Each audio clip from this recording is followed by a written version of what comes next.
two words I've heard today: fear and gratitude. And this is why we're told people were inside this home when those trees came barreling into the house. And then take a look at this vehicle. This tree smashing this SUV in half, blowing out the windows and tires. We're told the people, again, who live here, they were not hurt, but just one of many stories of survival here. 20 seconds later, and I would have been digging her out. John McGee knows he and his wife Layla are lucky to be alive after an EF4 tornado tore through Noonan early Friday morning. It's just unbelievable how quickly it happened. It is unbelievable. Layla was already sleeping, but John says something told him to wake her up. As soon as his wife's feet hit the floor, the 68-year-old says a large oak tree crashed into their bedroom. The tree fell directly over our bed. If we had not jumped out of bed, it would have hit both of us and it would have crashed in directly on top of her. 5 miles northeast in the Shenandoah community, Linda Cheek was quick to check on her 86-year-old neighbor, Carol. You couldn't get through. Miss Carol lives alone, didn't have her hearing aids in. Still, she made it to the hallway before several trees fell on her home, trapping her until firefighters arrived. She said, all I wanted to do was live in this house until I die. I said, Miss Carol, you ain't going nowhere. They're going to replace this house. Amid the crushed homes and vehicles, the mangled wires, and piling debris, Do y'all need water, sir? groups roam the streets, passing out food and water, offering help to those cleaning up. We've got each other's back, no matter who you are, where you're at, we're here to help. A harrowing experience, bringing out the best in neighbors. A couple of updates tonight. Miss Carol, she was not hurt, and she's staying with her daughter tonight. John's wife, Layla, she has a couple of staples in the back of her head, but overall is doing well. Live in Noonan, Zach Sommer, CBS 46 News. Certainly nothing but love tonight out here for Katie Janess and her dog, Bowie. Candles now line a row of flowers and cards honoring the 40-year-old not too far from where her body was found, but not lost on anyone tonight is that there's still a killer roaming freely. She was an amazing human being. Whether they knew her personally, her laugh, she had the best laugh, or were complete strangers, she's part of this community.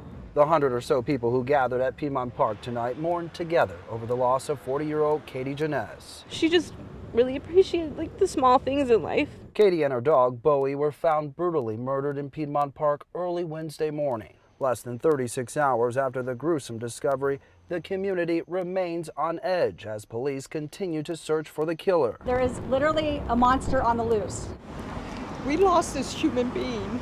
Lydia Grizel was friends with Katie. She also lives in Midtown and called out Mayor Keisha Lance Bottoms and the chief of police for what she considers a lack of transparency surrounding the case. We are a Midtown family.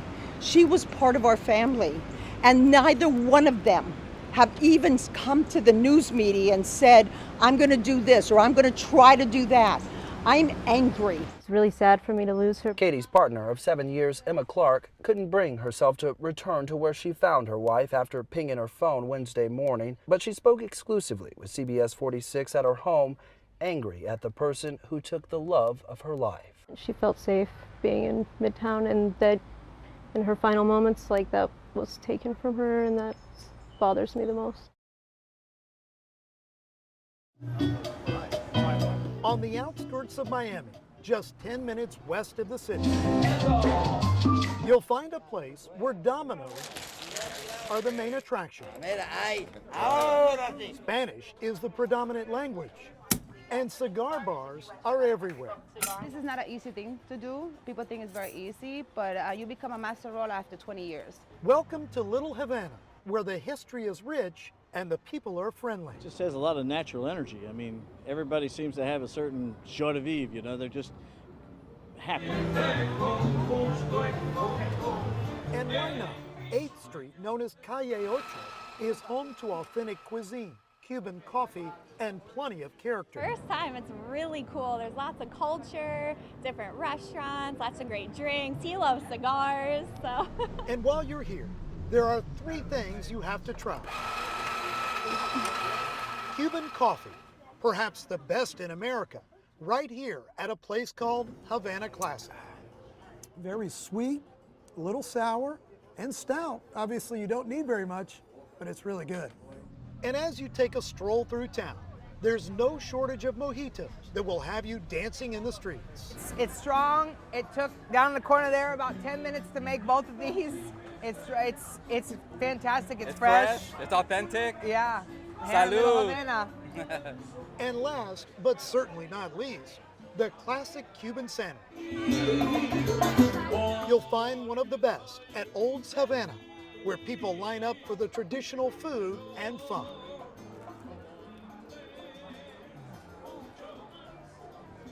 Only 3 words needed to describe this Cuban sandwich.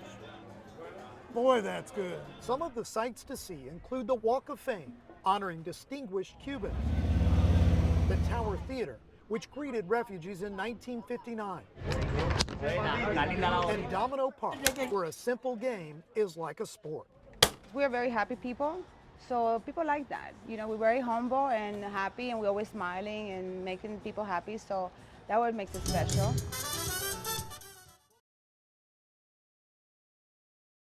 I want to bring in another gentleman here. How you doing, sir? What's your name? Yusuf Mawakil. Yusuf, how are you feeling right now about this verdict? I'm feeling very positive, very good, and very thankful. Yeah, you know, did you think this was going to happen? Honestly, no. But I knew that it should. And it just tells me that we have something to build on. You know, I believe that we are crossing over into a new world right now. And I believe we're in that birth canal. And I think this is just one of the bodies that's been pulled through the birth canal. And we have to reach back in others. And we will do this and look out for one another, reach back for one another, and build together. America will be the America that was intended to be. Certainly, you know, earlier today we heard from Reverend Al Sharpton and other clergymen walking in with the family, and they made mention of how they thought there were racial undertones throughout this trial. But you had a jury, a majority white women, or excuse me, white folks who came down with this decision today. Yeah, that's true. But, you know, God is one God. Humanity is one. We can't stop the times we're in. There's a history we have that we have done a lot of damage to. This is a sign that we should realize that times are changing. And we have to have that hope that times are changing. We have to continue to apply ourselves, show support for what is right and what is good, and for justice and one another. And I'm not just talking about blacks and blacks. I'm talking about humanity. That's the key. They have been here since the beginning. They have been calling for justice, and now they have gotten it in the form of guilty verdicts for all 3 men associated with the killing of Ahmaud Arbery. We saw the family leave the courthouse surrounded by a group about 10 minutes ago.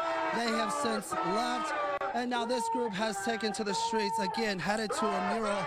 It's been a long day coming for not only the family of Ahmaud Arbery, but so many folks who were disturbed by that video of him being chased down and then killed. It was a year ago, 9 months. It took several weeks for them to select a jury. It took 13 days of trials, of going through it, and then, of course, 11 hours of deliberation for them to come back with guilty verdicts for all 3 men associated with the killing of Ahmaud Arbery.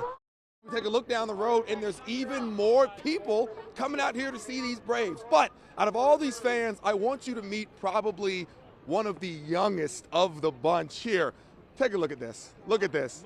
How cute is this? Okay, what is his name? Marley Boaz. Marley Boaz. And how old is Marley? He's 8 weeks. He went to a Brewers game and a Dodgers game on the playoffs. Wow, so he's been to how many games since he's been born?